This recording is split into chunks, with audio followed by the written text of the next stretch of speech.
សួស្តីប្រិយមិត្តអ្នកស្ដាប់ទាំងអស់របស់ Channel ដំណើររឿងហើយថ្ងៃនេះ Admin លើកយករឿងមួយដែលរឿងនេះគឺមានចំណងជើងថាយកម៉ែក្មេកធ្វើជាប្រពន្ធអញ្ចឹងកុំឲ្យខាតពេលវេលាយូរយើងចូលទៅស្ដាប់សាច់រឿងជាមួយនឹង Admin ទាំងអស់គ្នាតែម្ដងទៅតើវាមានខ្លឹមសារយ៉ាងណា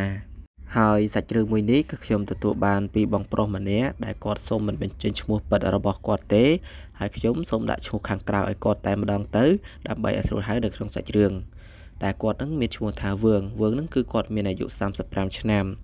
ហើយគាត់នឹងក៏មិននិយាយពីខ្សែជីវិតរបស់គាត់អីច្រើនណាស់ដែរហើយគាត់នឹងក៏និយាយអំពីដែលគាត់បានធ្វើការនៅទីក្រុងភ្នំពេញកាលគាត់អាយុ28ឆ្នាំហើយគាត់នឹងក៏បានទៅធ្វើការជាអ្នកលាងឡានអញ្ចឹងណាហើយគាត់ធ្វើការបានរយៈពេល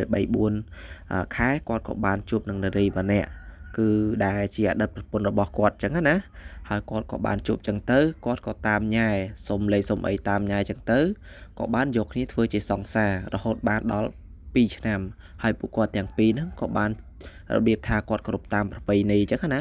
ចូលស្ដីដណ្ដឹងតាមប្រពៃណីចឹងទៅហើយចាស់ទុំសងខាងក៏បានដឹងឮដល់ពេលស្ដីដណ្ដឹងចាស់ទុំដឹងឮរួចអស់ហើយគាត់ហ្នឹងក៏បានស្នាក់នៅនឹងផ្ទះម៉ែក្មេកហ្នឹងបានរយៈពេលមួយអាទិត្យជាងហើយគាត់ហ្នឹងក៏បានដឹងពីប្រវត្តិម៉ែក្មេករបស់គាត់ចឹងណាថាម៉ែក្មេកហ្នឹងមេម៉ាយូរហើយប្តីស្លាប់ចោលតាំងពីអតីតប្រពន្ធរបស់គាត់នៅទូចម្លេះចឹងណាហើយម៉ែក្មេករបស់គាត់ហ្នឹងគឺមានកូន2នាក់ហើយកូនបងហ្នឹងគេបានមានគ្រួសារទៅធ្វើការនៅទីក្រុងភ្នំពេញបាត់ហើយក៏នៅសល់ចៅ2នាក់ទុកឲ្យម៉ែមើលចឹងណាម៉ែក្មេកគាត់មើលហើយបងវឿងគាត់ថាម៉ែក្មេករបស់គាត់ហ្នឹងគឺអត់មានអ្នកណានៅជាមួយទេមានតែកូនបើនឹងឯងដែលជាអតីតប្រពន្ធរបស់គាត់ចឹងណា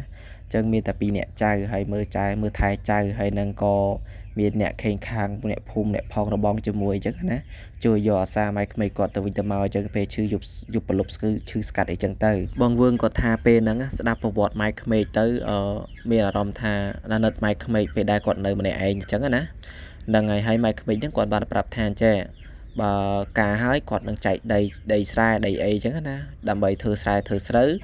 ព្រោះអីដីហ្នឹងគឺគាត់ឲ្យកូនពៅច្រើនជាងគេហើយណាមួយកូនពៅនៅជាមួយនឹងប្រពន្ធគាត់នៅជាមួយម៉ែអញ្ចឹងទៅម៉ែក្មេកហ្នឹងគាត់ថាចែកឲ្យបងវឿងច្រើនជាងគេដើម្បីធ្វើស្រែធ្វើស្រូវចិញ្ចឹមគាត់ផងព្រោះអីគាត់អត់មានអ្នកធ្វើស្រែធ្វើស្រូវដើម្បីចិញ្ចឹមគាត់ទេអញ្ចឹងណាហើយណាមួយចៅដែលត្រូវជាកូនរបស់បងថ្លៃគាត់ហ្នឹងនៅជាមួយទៀតពីដល់ទៅ2នាក់អញ្ចឹងណាហើយគាត់ហ្នឹងក៏មានចិត្តធម៌មេត្តាក៏ជួយចិញ្ចឹមចៅដើម្បីអីដើម្បីឲ្យកូនបងហ្នឹងរស់ស៊ីក៏មានបានក៏ផ្ដល់លុយផ្ដល់កាក់ឲ្យមកគាត់ដែរដោយសារតែគាត់ហ្នឹងខំមើលកូនមើលអីឲ្យអញ្ចឹងណាហ្នឹងហើយវេលាការហ្នឹងក៏បានមកដល់គាត់ក៏បានដេញវេលាដេញអីទៅក៏បានដល់ថ្ងៃប៉ណេះអញ្ចឹងទៅពួកគាត់ទាំងពីរហ្នឹងក៏បានរៀបការដល់ពេលអញ្ចឹងទៅពួកគាត់រៀបការបានរយៈពេល6ខែស្រាប់តែប្រពន្ធបងវឿងហ្នឹងណាគាត់ក៏បានធ្លាក់ខ្លួនឈឺមិនដឹងជាមានរោគអីទេទៅរកមើលអស់រាប់រយរាប់ពាន់អញ្ចឹងណាក៏មើលមិនជាដល់ពេលដល់ដំណាក់កាលចុងក្រោយប្រពន្ធរបស់បងវឿងហ្នឹងគាត់ក៏បានលាចាកលោកទៅហ្នឹងហើយដល់ពេលលាចាកលោកទៅក៏បានយកសពប្រពន្ធរបស់គាត់ហ្នឹងធ្វើបុណ្យតាមប្រពៃណីហើយបានរយៈពេលមួយអាទិត្យហ្នឹងក៏បានធ្វើបុណ្យ7ថ្ងៃធ្វើអីរួចរាល់អស់ហើយបងវឿងហ្នឹងគាត់ក៏បានសុំម៉ែក្មេកហ្នឹងទៅនៅខាងស្រុកគាត់វិញប៉ុន្តែម៉ែក្មេកហ្នឹងគាត់ថាចេះគាត់អត់ឲ្យទៅទេនៅធ្វើស្រែធ្វើស្រូវចិញ្ចឹមគាត់ទៅព្រោះអីគាត់ហ្នឹងអត់មានអ្នកមើលថែជំនួសទេអញ្ចឹងណាបងវឿងគាត់លើម៉ែក្មេកគាត់អញ្ចឹងរបៀបថាគាត់ហ្នឹងចិត្តរុញរាអញ្ចឹងណាចង់ទៅបន្តិចនៅបន្តិចហើយអ្នកខេងខាងគេថាមួយម៉ាត់ពីរទាំងទៅ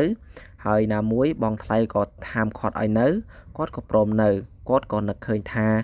បើសិនជាទៅស្រុកគាត់វិញក៏អត់មានអីធ្វើដែរហើយណាមួយស្រែរបស់ម៉ែក្មេកក៏នៅទំនេរអីចឹងណាអត់មានអ្នកជួយធ្វើស្រែធ្វើស្រូវចិញ្ចឹមគាត់ទេគាត់ក៏ព្រមនៅអញ្ចឹងទៅ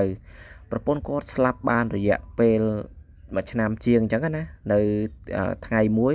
ខែធ្វើស្រែធ្វើស្រូវក៏បានមកដល់ហើយគាត់នឹងក៏បានទៅធ្វើស្រែតឹមគោអញ្ចឹងទៅភ្ជួរស្រែរួចហើយពេលល្ងាចហ្នឹងគាត់ក៏បានត្រឡប់មកផ្ទះវិញរបៀបថាគាត់នឹងរៀងអស់កម្លាំងអស់អីចឹងណាហើយគាត់នឹងក៏បានសុំម៉ែក្មេករបស់គាត់នឹងកាប់មាន់ដើម្បីហូបបាយល្ងាចនេះដើម្បីធ្វើម្ហូបអញ្ចឹងណាហើយគាត់នឹងក៏បានអនុញ្ញាតដែរម៉ែក្មេករបស់គាត់ថាកាប់ទៅកូនបើកូនឃ្លានមាន់ឬមួយក៏ទាអញ្ចឹងកូនក៏កាប់ចុះ ដល់ពេលចឹងទៅគាត់ក៏បានកាប់មាន់ហ្នឹងយកបីយកមកធ្វើម្ហូបហូបបាយនៅពេលល្ងាចដល់ពេលគាត់ធ្វើឆ្អិននឹងហើយគាត់ក៏នឹកឃើញថាចង់ដកមេស្រាស1លីត្រហើយគាត់ហ្នឹងក៏បានទៅទិញស្រាសកន្លះលីត្រហ្នឹងយកមកអង្គុយដកមេតឯងនៅមុខផ្ទះបាយហើយគាត់ក៏បានផឹកស្រាសអស់កន្លះលីត្រហើយជាប់គប់ជូនជាពេលនោះម៉ែក្មេករបស់គាត់ហ្នឹងណាគាត់ក៏បានចុះមកពីលើផ្ទះហើយគាត់ហ្នឹងក៏បានដើរសំដៅមកពាកទឹកក្បែរនឹងផ្ទះបាយ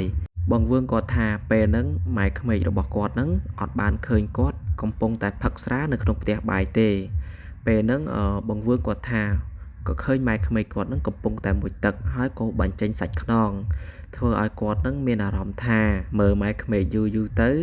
គាត់របៀបថាគាត់ស្រឡាញ់ម៉ែក្មេកអញ្ចឹងណាហើយម៉ែក្មេករបស់គាត់ដូចអេដមីនបញ្ជាក់ពីខាងដើមអញ្ចឹងគឺអាយុបងគាត់តែ2 3 4 5ឆ្នាំទេ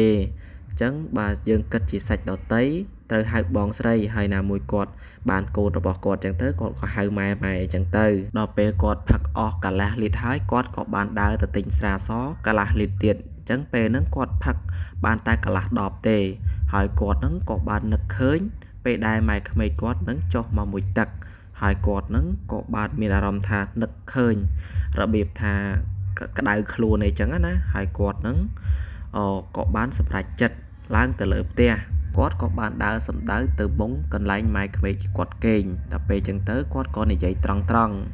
ថាម៉ែតាំងពីប្រពន្ធខ្ញុំស្លាប់ទៅខ្ញុំលួចស្រឡាញ់ម៉ែយូរណាស់ហើយដល់ពេលចឹងទៅម៉ែយកខ្ញុំធ្វើជាប្តីទៅហើយណាមួយម៉ែឯងនៅមេម៉ាយយូរទៀតហើយអាយុក៏មិនច្រើនជាខ្ញុំដែរម៉ែឯងនោះ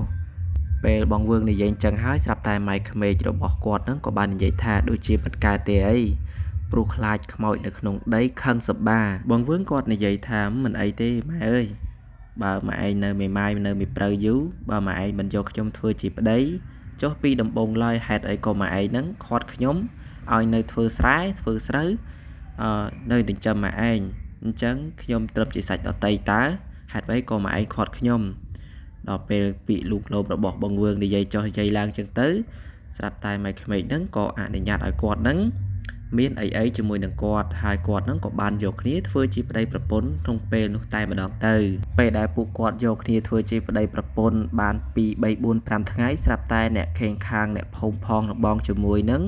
គាត់ក៏បានរៀបពិធីសែនព្រេងឲ្យពួកគាត់ទាំងពីរដើម្បីយកគ្នាធ្វើជាប្តីប្រពន្ធហើយណាមួយកុំឲ្យខ្មោចនៅក្នុងដីខឹងសម្បាដើរកាច់អ្នកភូមិផងអីចឹងខេងខាងអីចឹងកុំឲ្យមានបញ្ហាដល់គេហើយកូនបង្កើតកូនចុងរបស់គាត់ដែលត្រូវអតីតជាបងថ្លៃរបស់គាត់ហ្នឹងក៏សប្បាយចិត្តដែរដោយសារតែម៉ែហ្នឹងរបៀបថាមានអ្នកមើលថែមើលអីចឹងទៅគាត់មិនសូវជាភ័យព្រួយអីចឹងណា